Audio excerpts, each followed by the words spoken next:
To episode 4 of the Analysts Bar with me, Colin Sisson, and my co-host Richard Agando. Welcome. So you join us probably with an expectation of a little bit of kind of sadness and probably a little bit of an emotional hangover from the resolution of Notts County season, really. Richard, I want to get your opinions first. How do you feel now that it's all done and dusted?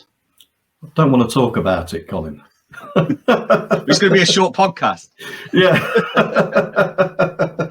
No, I think you have to look at it objectively. Obviously, it's disappointing, isn't it? On another day, that result could have gone another way as well.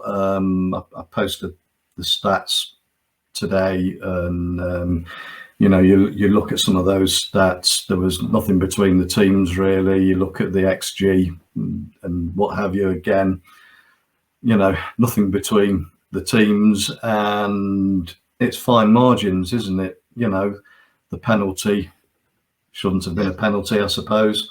We were losing 3-2 then, but then, Kyle Wotton has 2 really good chances in and around that time as well during extra time. And he puts the penalty's not given, and he puts that chance away point blank with his header, and all of a sudden it's a completely different game, and the momentum's the other way. So it's not great. Wish both the clubs in the final at the weekend all the best. Gary Johnson, he's a good manager. He seems a good bloke as well. And I must admit, earlier in the season, after the tremendous run that they started on Torquay, when the injuries started to hit them, obviously with Danny Wright being injured long term as well, and the form started to dip, I'd got to a point where I'd almost written them off. I didn't think they were going to make the playoffs even, and then for them to turn things around the way that they did, it's just absolutely typical that Danny Wright gets his fitness back for that game, isn't it? But it was Roy the Ravens, wasn't it, really, in terms of a storyline for him? Yeah, absolutely. But moving forward, we've got a lot to look forward to. Another season in non-league, but I'm not sure I look at it as non-league anymore. There's a lot of good clubs and big clubs at this level, we can be thankful as well that we appear to have a club that's being run really well.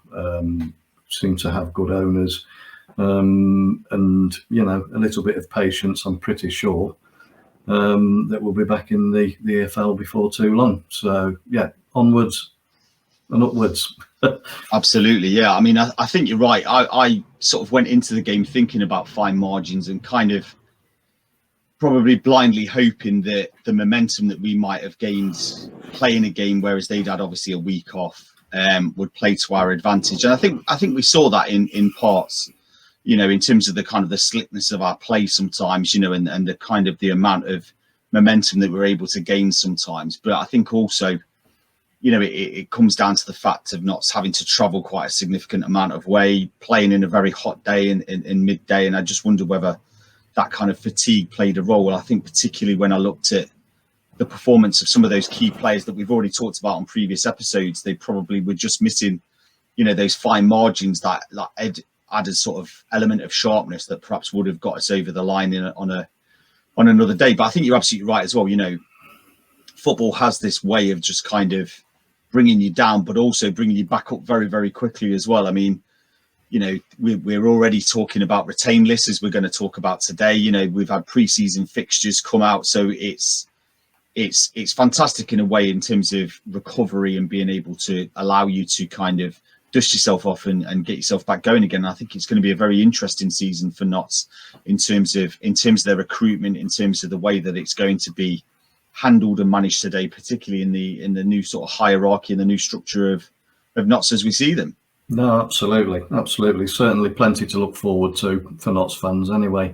And I think plenty to look forward to for anyone in the National League in general, because there's going to be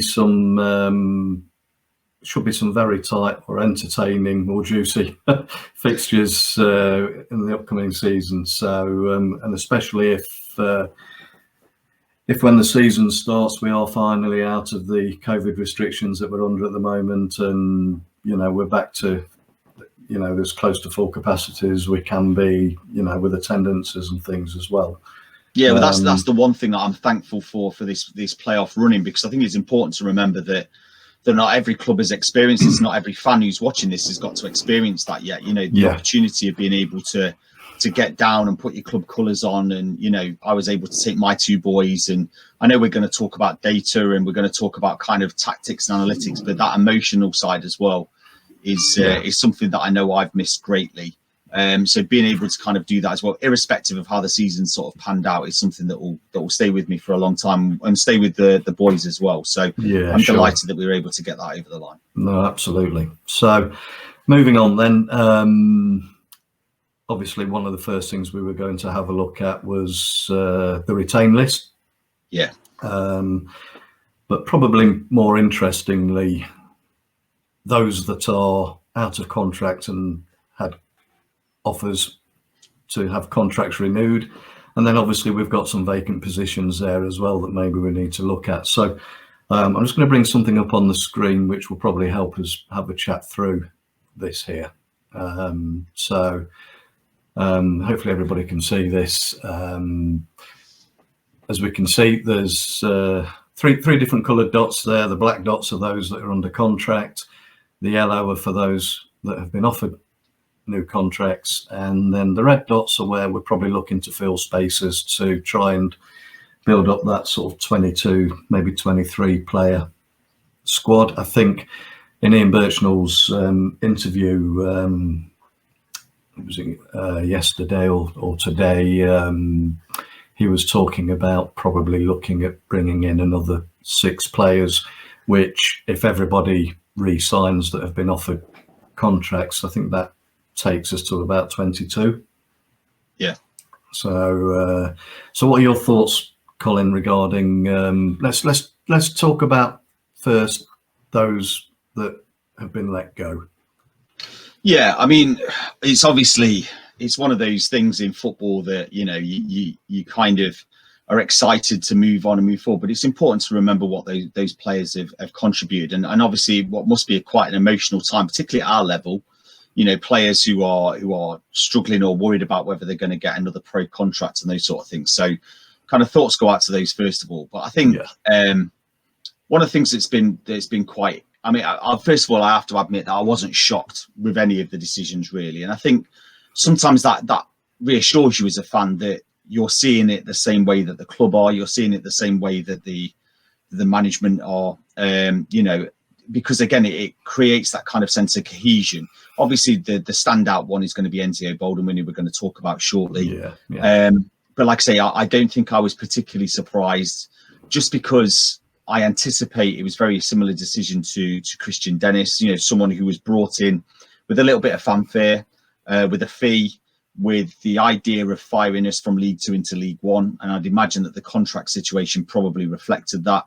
And so therefore, the terms were not going to be anywhere near on the same level. I mean, obviously, I'm guessing, because I can't really think of any other kind of justifiable reason really to let someone go of that caliber with the side that we've got. So, like I say, I wasn't shocked on that one. Whereas the others, in terms of minutes on the pitch, which again we're going to talk about later on, I probably wasn't that shocked. What about you, Richard? No, I think that's a really good point that you've made. That retained list came out, and when you looked at the replies and the response to it by the fans, it was obvious that almost everybody was on the same hymn sheet with it, and that's a really good point. And the reason I think that's good is, like you've mentioned, it does show that there's suddenly some synergy there within the club, not just from the club, but with the fans as well, and an understanding that's becoming aligned now, which is not something that we've had for a very long time in the club. And again, that's another reason for us to be, hopeful and positive about the future, really.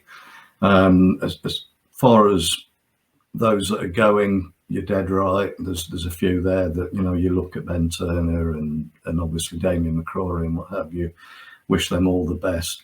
Consummate professionals, obviously, and when they've played, they've always done the best for the club, and you've got to wish them well. Enzio, is going to be, whether you agree with it or not, is going to be a big hole to fill. Yeah, and it's the other thing, and we can talk about Enzio in a minute and his attributes and things when we have a look at what we might need to bring in to sort of fill that gap. But I'm probably a little bit more concerned now, looking at those that have been offered new contracts, whether we think all of those guys are going to sign on the dotted line. What are your thoughts? Well, I think one of the things, particularly at our level, that counts for a lot is relationships. And I'm very conscious of the fact that Neil Ardley, or certainly members of Neil Ardley's backroom team, were probably responsible for sourcing quite a few of those players.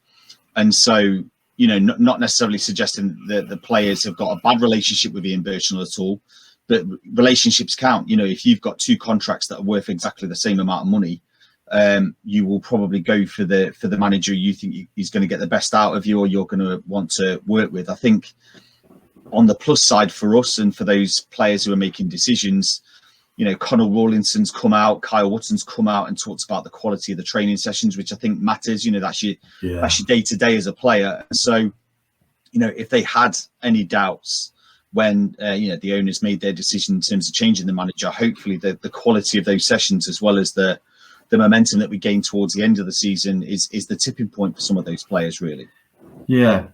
How key do you think it is, the decision to make that offer to Michael Doyle as assistant coach permanent, to probably helping to retain those players? Oh, I think so. I mean, it's probably too simplistic to point this out, but Michael Doyle's got a lot of connection with a lot of those players throughout his career, as you would do when you've had a long playing career. But, you've got former Coventry players, you've got players who, who've played alongside him, played against him as well, and he seems to have great relationships. And I think he's formed, and in fact, I don't think I know, because of the Ian Burchnell interview, he has been able to kind of act as that link between coach and dressing room, and being able to kind of communicate that through and demonstrate it as well, being able to kind of actually follow that methodology through on the pitch. So I think that's vital. The only thing we're going to talk about these ideas later on, the only thing is we're going to lose a lot of minutes, from the narrative that we've picked up so far. Should Michael Doyle take that position, and by the sounds of things, this is probably a position that he's been wanting to have, this type of, or move into this type of role. So I can't see any reason really why that wouldn't happen. But it's the minutes on the pitch. He's contributed an awful lot of time on the pitch, as well as obviously the performances. And so you're really looking to recruit either someone who's got that level of fitness, who can contribute the same amount in terms of minutes on the pitch, not necessarily in exactly the same position. So you're either trying to replace that, or you're going to have to bring in perhaps two players who can do that job as well, and recycle the time on the pitch, because he is a consummate professional, and they're hard to replace, aren't they? Absolutely. I mean, if we have a look at this visual again, just looking at the middle there, obviously Michael Doyle's still on there because he will be registered as a player. Jim O'Brien, can he come in and do the job that Michael Doyle was doing? Yeah, I think so. And I think also as well, looking at Reeves as well, one of the things that he can do is drop that little bit deeper and pick the ball up off the off either a back four, or maybe perform the link between your three centre halves and your midfield. And he has done that once or twice previously.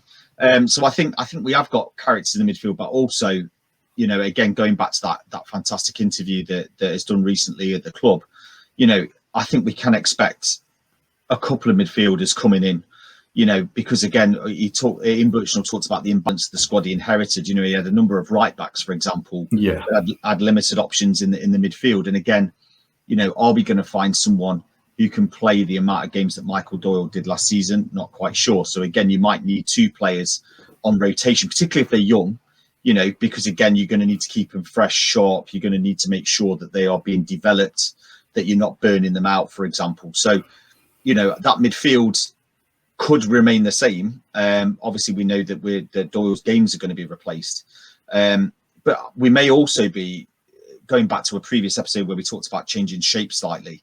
If we go to something like a 4-3-3, you're probably going to have your middle midfielder as being that linchpin, being that Jake Reeves. You know, Michael Doyle has and can play that role in kind of sitting a bit deeper, but you're going to need some dynamic midfielders on the left and right hand side, and that's going to be exhausting over a long season. So I could anticipate midfielders with a bit of energy, bit of graft, maybe someone who can also play out wide, either at left back or on the left hand side of midfield, same on the right, just to allow that flexibility. Because going back to the Enzio decision, you know, if wages were a factor, and obviously we're never really going to know that, but if wages were a factor, then that's understandable. But I think the only other thing that probably did for Enzio a little bit is going back to that word that we keep coming back to across these podcasts, is flexibility. I'm not quite sure that he had that flexibility to play other positions. I know it was tried. Obviously, he played that right hand side, and credit to him. You know, credit to him as a professional that he tried as best as he could in terms of that wing back role. But I just don't think it was natural for him. And so when we look at those red dots, for example, I think we're looking at one of the things we're going to be looking for is that flexibility, that tactical flexibility of being able to play more than one position, because you can cope with a squad of about 22 players if they can play at least two positions very well, obviously apart from the goalkeeper. You know, because again, that allows you to rotate, be tactical, be fluid, which are words that Ian Birchall uses quite a lot, aren't they? Absolutely. I mean, and just going back again, I just want to touch on Jake Reeves and Jim O'Brien. I think the difference there is that Jim O'Brien is very tenacious, but also he likes to make those third man runs, as Ian Birchnell said before, and we've seen him do a couple of times, and he did that so effectively when he got his hat trick. I forget who it was now. The season's passed me by, but you know, we saw that with Jim O'Brien, and so I tend to think that he's still one that's probably that sort of more advanced central to left midfielder that we've become accustomed to with him, that does like to get forward and make those runs. And I think with Jake Reeves, Ian Birchnell was asked about captain, and in my mind, I don't know why, I have every reason to believe myself that Jake Reeves will be named as club captain this season. I think that'll be a great shout. Yeah, I do as well. And like you said, with him being able to drop that little bit deeper into that position that Michael Doyle was playing for us this season, and probably having a bit more in the legs as well. I just hope that the one part of his game that he can improve if he does that, is the one thing that Michael Doyle was obviously very, very good at, was those balls into the final third, where he was top of the rankings in the National League last season for that, accurate passes into the final third, and that's something that we'll need to see from Jake Reeves if he does get into that role. So, but like you say, a couple of guys that are able to move about. You were right about Enzio as well. I mean, we just want to touch on him because he was, I just feel so desperately frustrated for him this season because of the way he'd been asked to play and that right wing back role and having to be much more defensive. And he should never have had the shackles put on him like that. That player, a player of his caliber, with the attributes that he's got, I mean, I'm just looking at some of his stats now. You know, obviously there's the goals that he scores, but he's at 62, 63% successful actions with everything that he did, 75%, accurate passes, 60 odd percent again, successful dribbles.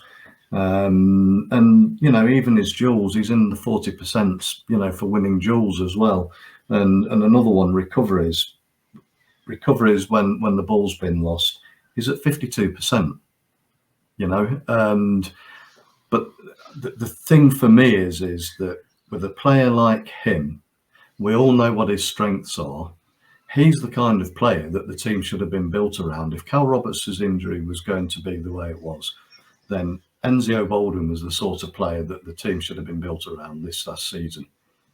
in my opinion. I could be completely wrong. That's just how I feel, and that's why I'm so desperately frustrated for him for last season, and I'm really sad to see him go. But I'm convinced he'll be playing again soon, either against us or back in League Two, and I think he'll do extremely well.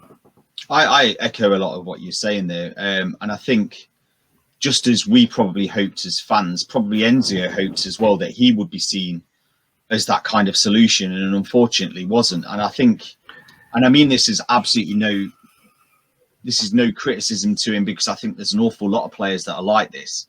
He's a confidence player, and I think he needs to feel that he's being trusted. I think he needs to feel that he's valuable, that he's a significant part of a side, and you get the best out of him that way. And I think that's what happened at Crawley, for example. I think he became one of their significant players, one of their kind of linchpins, and you saw the best of him.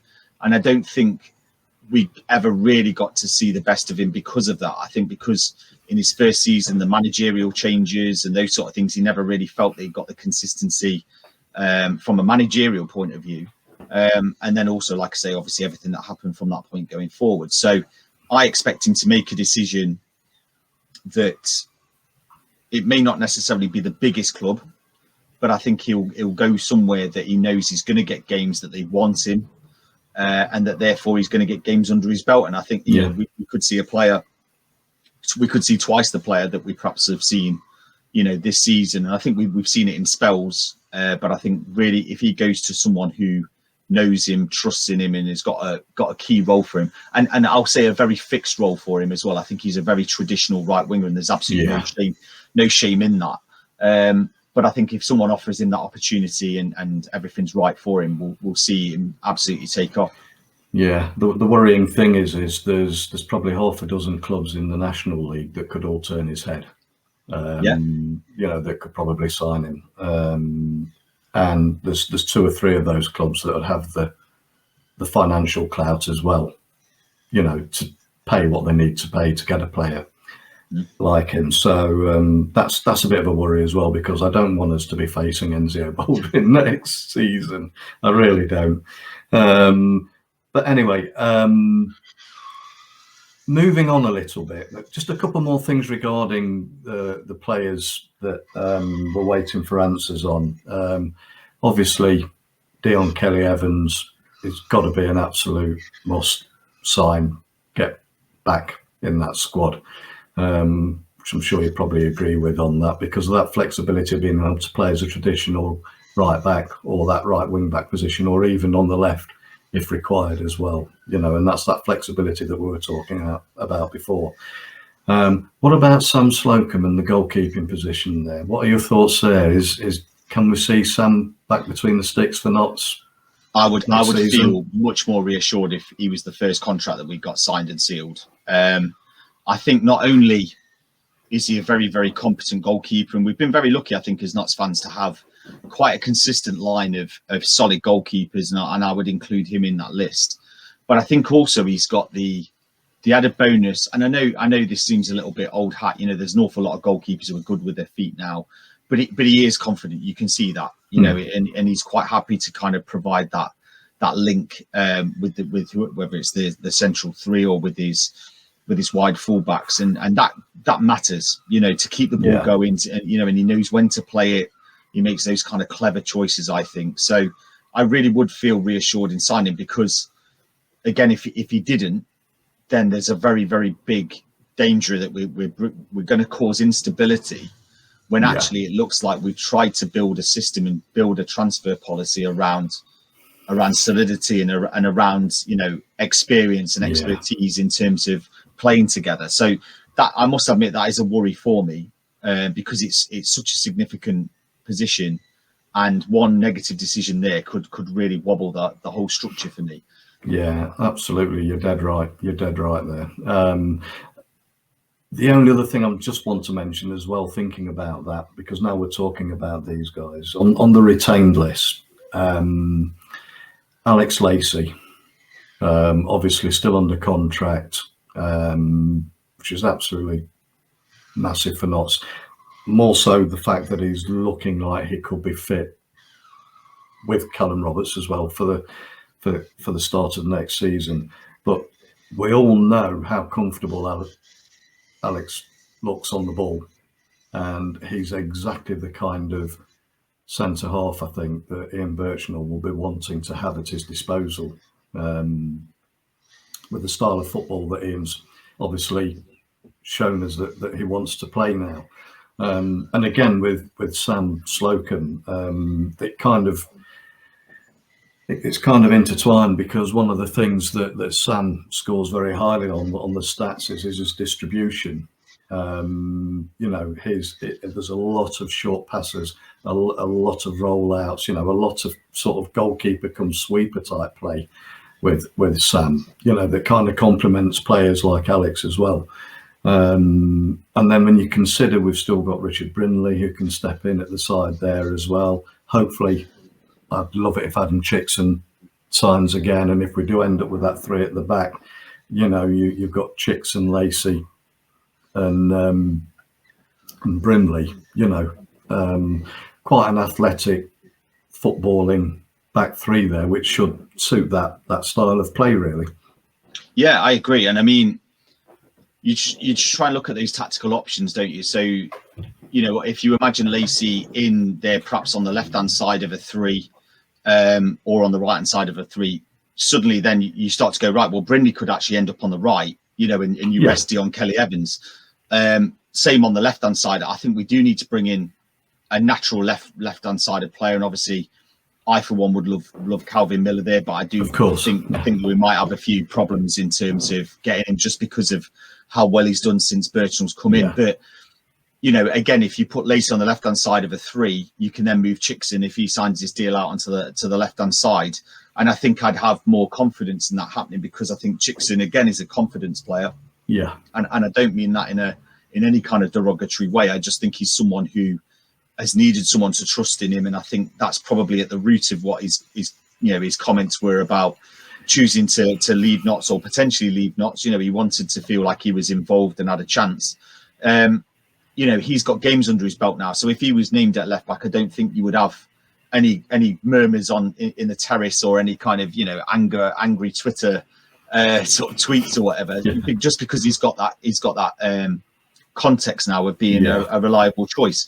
So there is that kind of flexibility across the back four, back five, and you can see them almost kind of just slotting in. And again, it saves those issues like having to loan in a player for 3 months. And I'll be honest with you, some of those loans just did not work, did they? No, in terms of trying to bring a temporary fix in, because it just didn't fit with the system, or it wasn't fluid. So I can see why he's done it. I think while we're talking about the defence, it shouldn't be a shock to me that they've offered Rawlinson a deal, because I absolutely love him. I played as a goalkeeper myself. He's the type of centre-half you want in front of you.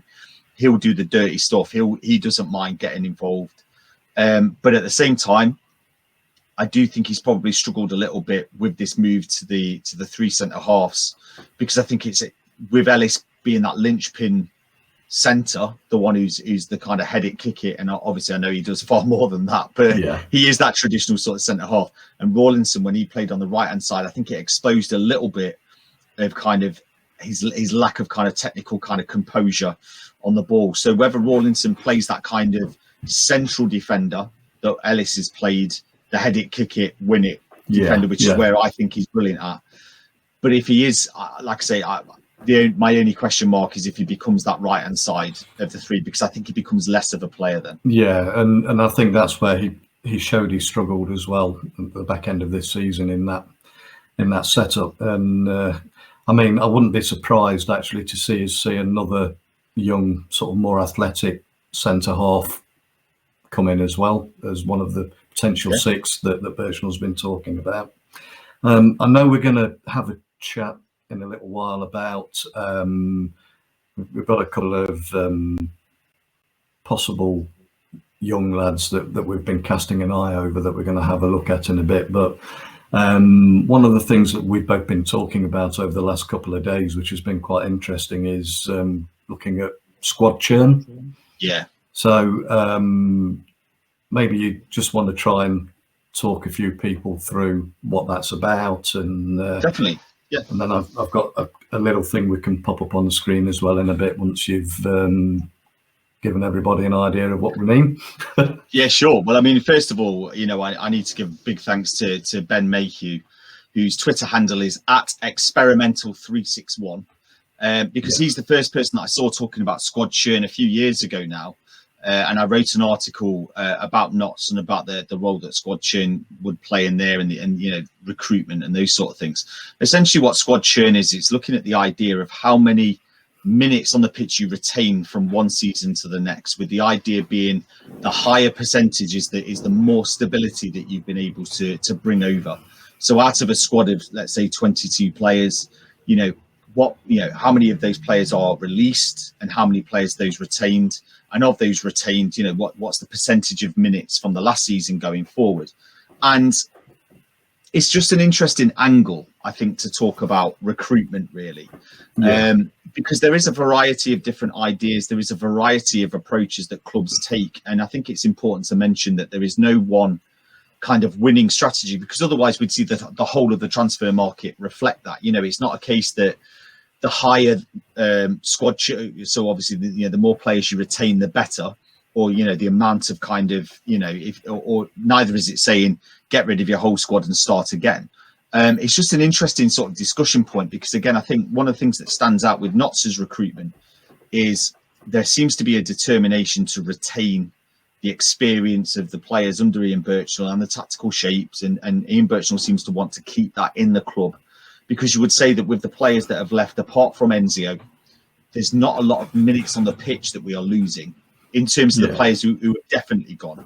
Obviously, those who are offered contracts, if they started to go, then again we are going to start to see some quite significant churn happen to the squad. So based on that, then looking at the retained list, the players that have been offered contracts, and assuming they all stay, the actual churn for Notts for this season into next season should be quite a high percentage if that happened.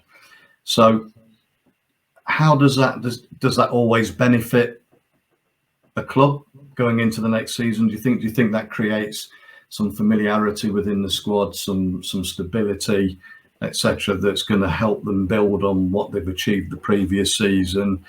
Have you got any examples of maybe how that has helped clubs in the past? Yeah, so what I've done is I've looked. So Ben works largely in league football. So obviously I came across him when Notts were in the league. And so unfortunately I haven't got any data on National League. However, what I wanted to do was look at the closest comparison, which is League Two. And so I decided to start looking at those who gain promotion, with a particular focus on those who win titles, because I think every Notts fan would agree that we're sick of playoffs and we want to win the title and get up without the fuss and the drama. And so I started to look at three significant seasons. So I started to look at 2018, 2019, 2019, 2020, and 2020, 2021.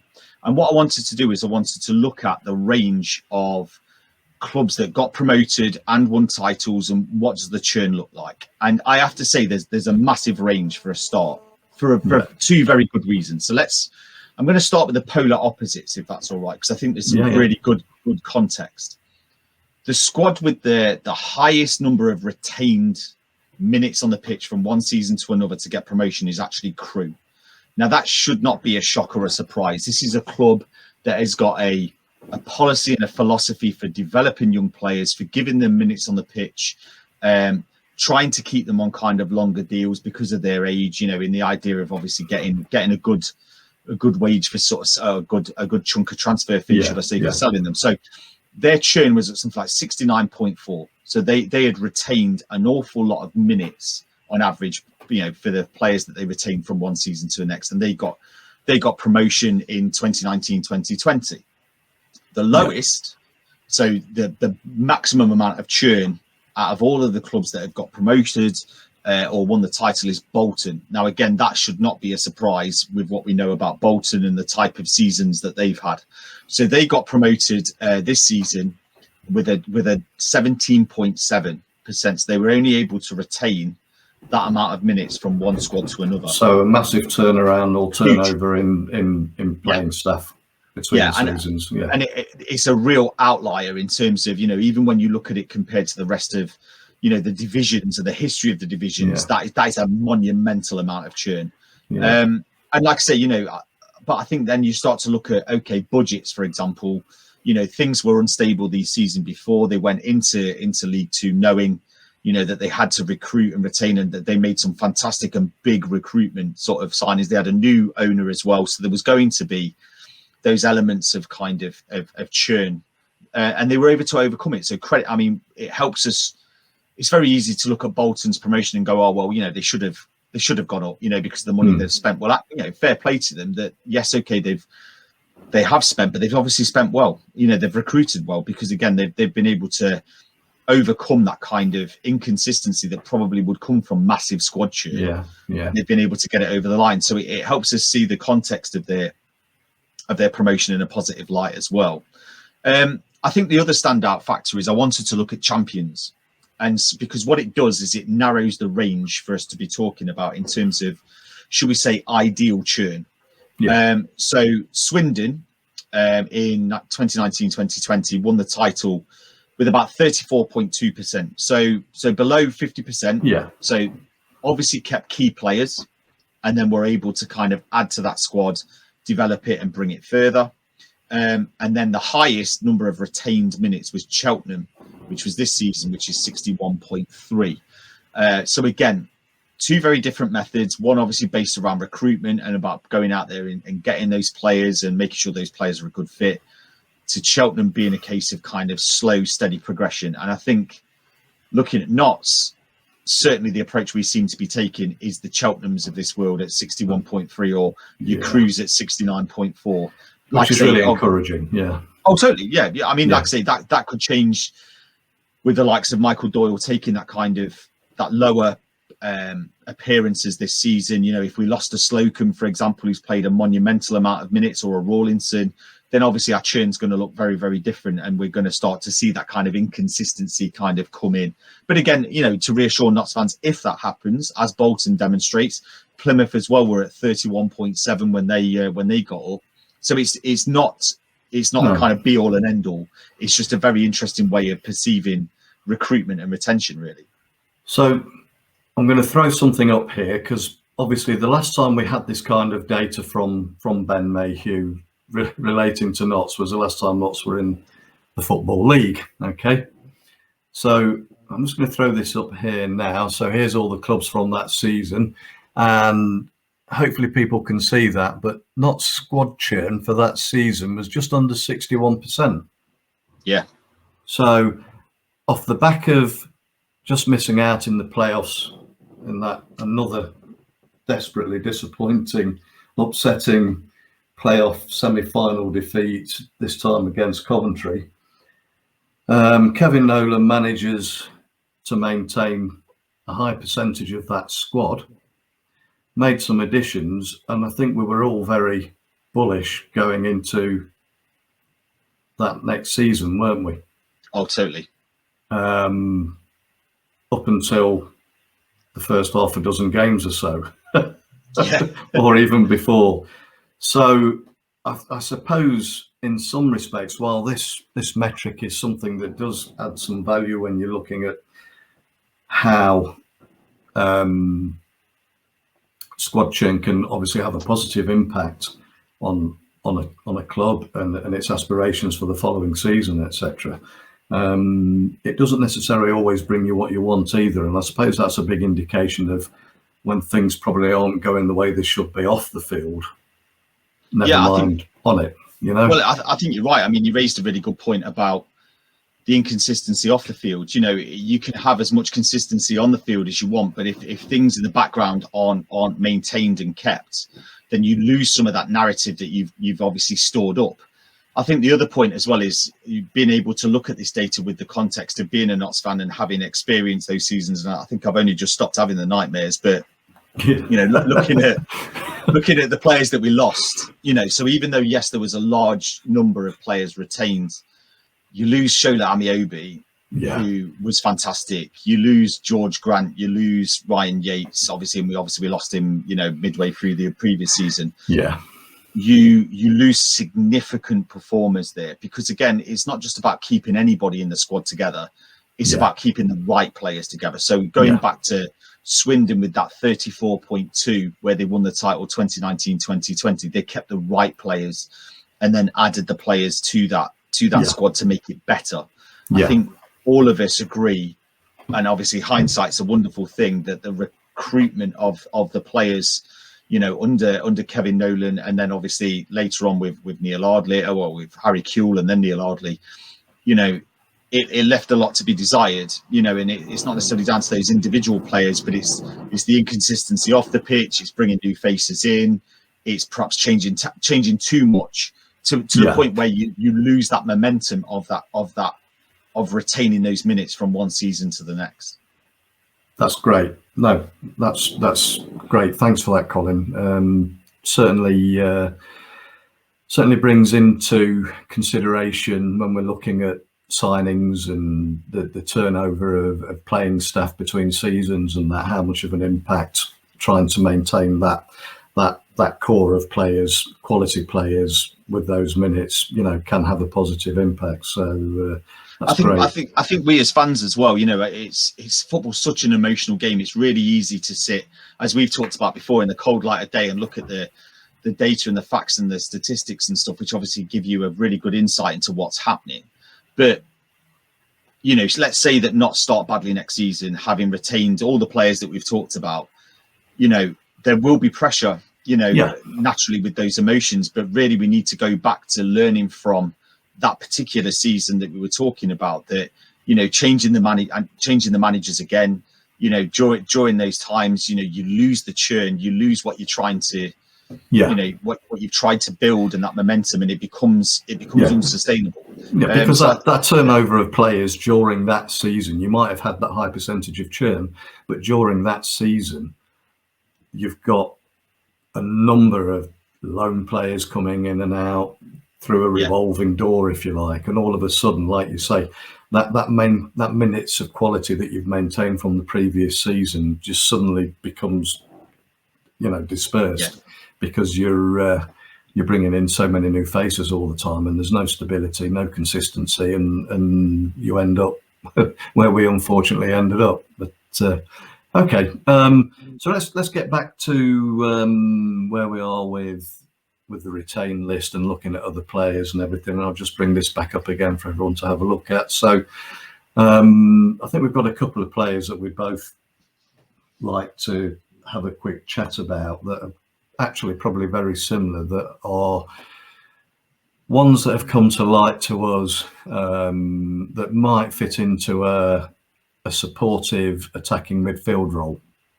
Yes. So I'll let you kick off then. So one of the players that I found quite interesting was a player called Alex Babos, whose name might ring a few bells because he was at Derby under 23s, and then kind of has done the thing that a lot of players at that level who are being released are probably going to have to do, which is to go down the football ladder in terms of getting those minutes on the pitch. But he's built himself back up to National League level. He joined Kings Lynn around April time, so he's probably played, I think, about 10. He has, 10 games. But in those 10 games has done incredibly well, and has done incredibly well in a position that isn't easy to do well in. We've talked and waxed lyrical about that kind of number 10 role that Ruben plays. And before I carry on, you know, this isn't to say that he's another Ruben Rodriguez, because I think his skill set is very different to that, but has that knack of finding those spaces, those attacking spaces just in front of the midfield, but just behind a striker. Fantastic link-up play, finds those kind of pockets, finds those like ball progression. So he receives the ball, but moves it forward and finds ways of moving that ball forward. Not necessarily always successfully. I think one of the things that he probably needs to work on from the footage that I've seen is knowing when to play that ball, because the sort of success rate is not always there. But he's a great player to watch, and like I say, I like the momentum that he's on. And again, this comes with, you know, I'm going to say Cal Roberts now, but I'm certainly not saying again that he's the same as Cal Roberts, but he's got a similar trajectory in terms of coming out of a big academy where there was a lot expected, gone down the football ladder, you know, works very hard and deserves credit for getting back up there, and could possibly be on that upward momentum that Notts, I think, would do very well in sort of getting into the club, and Ian Burchell's ability to to bring players on, it would be quite an exciting combination. Okay, well, I'm just going to bring up a little slide here for you. So here's Alex. We can see this is this season. So successful actions, 76%, 60% successful dribbles, 78% successful tackles. So Yeah. it's not just about the flair, and obviously he's got a high percentage there of successful passes as well. And the footage that I saw of him, and having a look at his stats as well, I think it's fair to say that he's obviously an exciting young player to be looking at. But at this moment in time, the difference between him and, say, how Ruben is, and obviously Ruben's on a different level at the moment, but he's not actually the sort of player that's going to have a direct goal threat himself. Yeah. He doesn't take a lot of chance. He doesn't take a lot of shots. Sorry, he's more the kind of interlinking player that's there to help the ball through the phases. I think is probably fair to say. I'd agree totally, and I think if as we all hope, we've got a very fit Cal Roberts on one side, this is the sort of player that you want giving him the ball, finding those pockets, threading that ball through in order for Cal to get those shots off. I think also, if we ended up changing shape to a 4-3-3, I can see him sitting in the middle of two holding midfielders and then fight again, going forward and being able to find those kind of progressive balls forward to try and link up to a target man. So I think he would be an interesting solution to look at, certainly. And I think, again, what we have to remember as well is that when we're identifying these players, they're always young. Yeah. They're all very early in their careers, and we're not talking about players that we expect to walk straight into the team, that are going to hit the ground running and what have you. These are players that we think have got a great future ahead of them. And a club like Notts County or any other club or any other fans that are watching from other clubs, that might have an interest, if they, what we do know with the way that Notts is being run now, that they're wanting to nurture, to find and nurture and develop that young talent and hopefully, give them a boost for their careers, but also give the revenue a boost as well sometime down the line. So absolutely, and that's why we're looking at these kind of players. And we aren't talking about players that are going to come in and put Ruben Rodriguez on the bench. So we have to be clear about that as well. But he's certainly a player that we definitely should be looking at. I'd like to bring into that as well. There's a young lad that's starting to make a few noises now down at Aldershot, Reece Wiley. He's only 19. He's just recently been playing for the England schoolboys, and he's actually last couple of fixtures for Aldershot in the National League actually made a couple of senior appearances there. Not a great deal of data on him at the moment, I'm afraid, but again, he's another one that loves the ball to feet, loves to create a chance. But unlike Alex, where Alex is more of Babos is more of a link-up player, Reece, from the footage that I've seen, I've watched some of his under 23s and under 21s, etc. for Aldershot. You can see that he's a goal threat as well. He's very, very comfortable on the ball, and got he seems to have a very mature footballing brain for a young lad. Like I said, unfortunately, I don't have too many stats at the moment, so I can only go on what I've seen. I managed to watch a bit of him. He played about half of the game in the last game of the season for Aldershot away at Kings Lynn, which was a 4-4 draw, and he equipped himself very, very well in that. And again, in that game, funnily enough, Alex Babos was playing for Kings Lynn. Both of them, I think, played about 40-odd minutes each in the second half. So that was quite encouraging. So I think there's two players there that we probably do need to be having a look at if possible. I think it shows how fast football moves. I mean, you know, it was only 2 episodes ago where we were talking about midfield options, you know, and I mentioned Ben Fox and Ben Stevenson, and Ben Fox, I think, has recently gone to Grimsby on a 1-year deal. I know, you know, and probably that shows his availability and how it could have been an option. But I think equally, one of the things that we're excited about with this pod is, obviously, as Notts fans, we would love to see one of these transfers come to fruition. But actually, we're as excited to see where these players go to, like Ben, obviously, with moving to Grimsby, and obviously with him particularly, we'll be able to see him in the flesh, or we certainly hope so. But it's just trying to see where some of these other recommendations end up, you know, and being able to kind of follow their journey going forward. That's part of the excitement as well, I think. Yeah, that's absolutely true. And when we think about when we first discussed doing this and what we wanted to do, it was all about that talent ID and being able to hopefully give these young lads a bit more exposure. Yes, it'd be great, you know, if Notts could go out with a big net and scoop them all in and we can have our pick and everything. That's not the case. But, you know, if we're adding some value to the footballing community by helping to increase the exposure for these young guys as well, and all the better for it, really.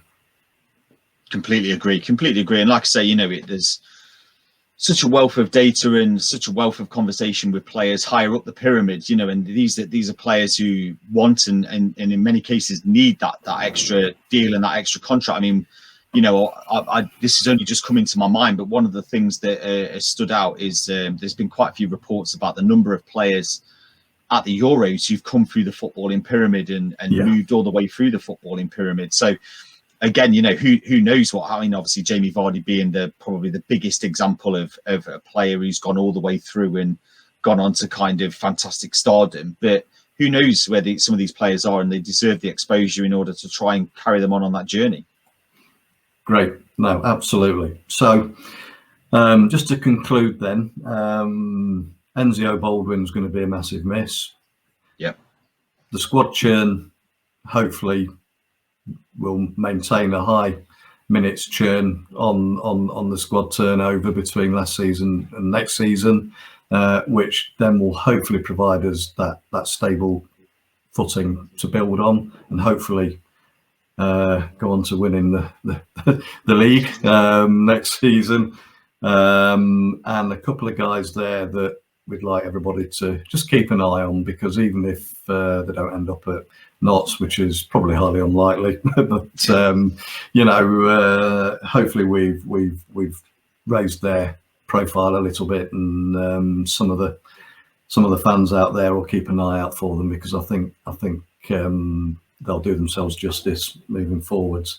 Just before we finish, Colin, I'd just like to mention as well, obviously, when we're doing these pods, obviously every episode we're putting up some slides and things like that, and we've now got a website, so it's basically analystsbar.com, and what we're going to be doing is there'll be a downloads page on the website. So for each episode, there'll be some separate downloads where if anybody's interested in having a closer look at the slides, they'll be able to download those. And I think also as well from yourself, you've got a scouting template and form that you use for scouting that you're quite happy for us to put on there as well.